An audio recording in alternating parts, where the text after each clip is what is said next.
Dr. Ivy showed you what the motion of the ball that was released from the moving cart looked like in the Earth frame of reference and in the cart frame. The motion looked simpler from the cart. Now I want you to watch the motion of this white spot.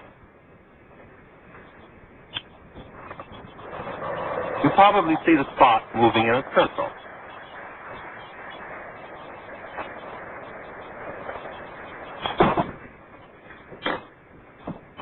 But this is what its path is actually like in the Earth frame of reference.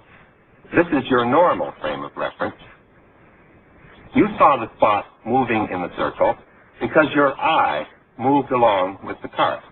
You put yourself in the frame of reference of the moving cart. So you see, it isn't always true that we view motion from the Earth frame of reference. When the motion is simpler from the moving frame, you automatically put yourself in that moving frame.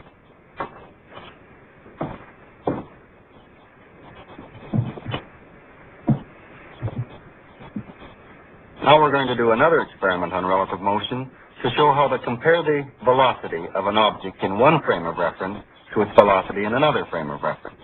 If I give this dry ice puck a certain start, it moves straight across the table with a speed which is essentially constant because the forces of friction have been made very small. This is just the law of inertia. An object moves with a constant velocity unless an unbalanced force acts on it. Now, will you give it the same start backwards? I'll try. If Dr. Hume gives it the same start, it moves back in this direction with the same velocity. Now, we are on a car here, a car which can move and which really is going to move in this direction. And we're going to repeat the experiment. All right, let's go.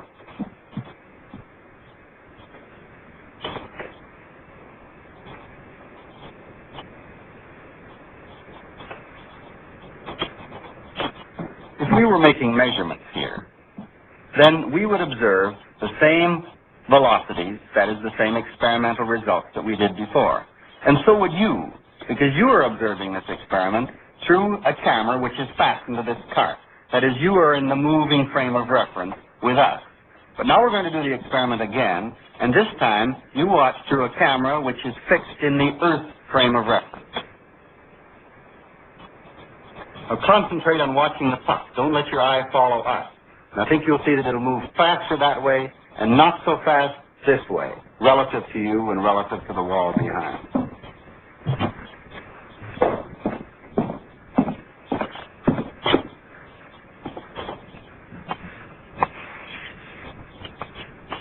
Here's the cart, which was moving along in this direction with a velocity u.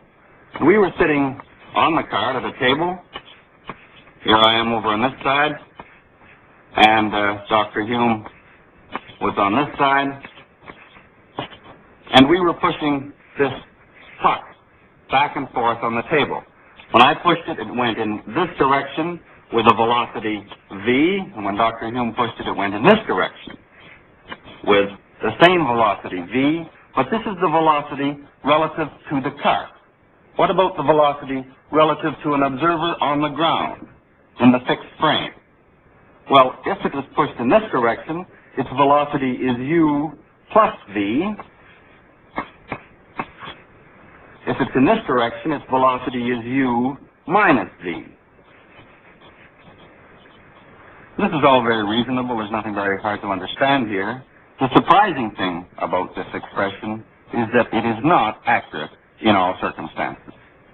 At very high speeds, and by high speeds I mean speeds close to the velocity of light, this expression breaks down. At these very high speeds, we have to use the ideas about relative motion developed by Albert Einstein in his special theory of relativity. However, for all the speeds that we are ever likely to run into, this expression, u plus or minus v, is completely adequate. So far, we've been talking about frames of reference moving at a constant velocity relative to one another. Now I'm going to do the experiment with the dropping ball again, only this time the cart will be accelerated relative to the Earth frame. These weights will fall and give the cart a constant acceleration.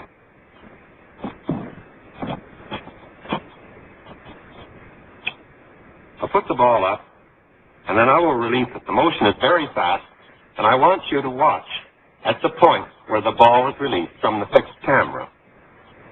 Ready? I don't know whether you saw that or not, but the path of the ball was the same as it was before, only this time it landed in a different spot. This is because the car kept on accelerating in this direction as the ball was falling. Now I'm going to let you see it again with the slow motion camera fixed onto the cart.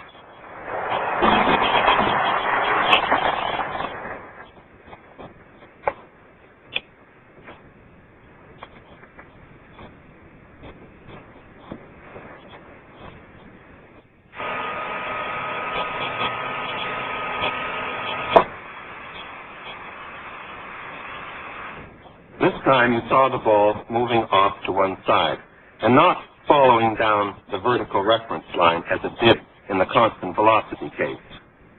Now suppose you were in this accelerated frame of reference. How could you explain this motion? Gravity is the only force acting on this ball, so it should fall straight down. But if the law of inertia is to hold, there must be a force pushing sideways on the ball in this direction to cause it to deviate from the vertical path. But what kind of a force is it?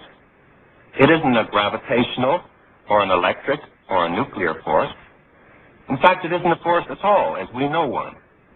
So we're left to conclude that since there is no force that could be pushing in this direction on the ball, that the law of inertia just does not hold.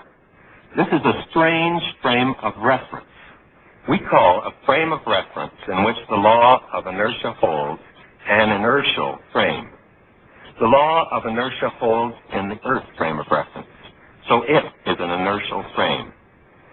The cart moving at constant velocity relative to the Earth is an inertial frame, but the cart which is accelerated is not an inertial frame. Because the frame of reference that we're used to living in is one in which the law of inertia holds, when we go into a non-inertial frame, like the frame of the accelerated cart, our belief in the law of inertia is so strong that when we see an acceleration of the ball sideways, we think there is a force causing it.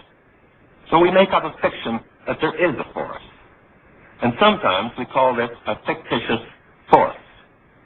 Fictitious forces arise in accelerated frames of reference. The frame is accelerated in this direction, so you in the frame see an acceleration of the ball in this direction, and you say that there is a force causing it.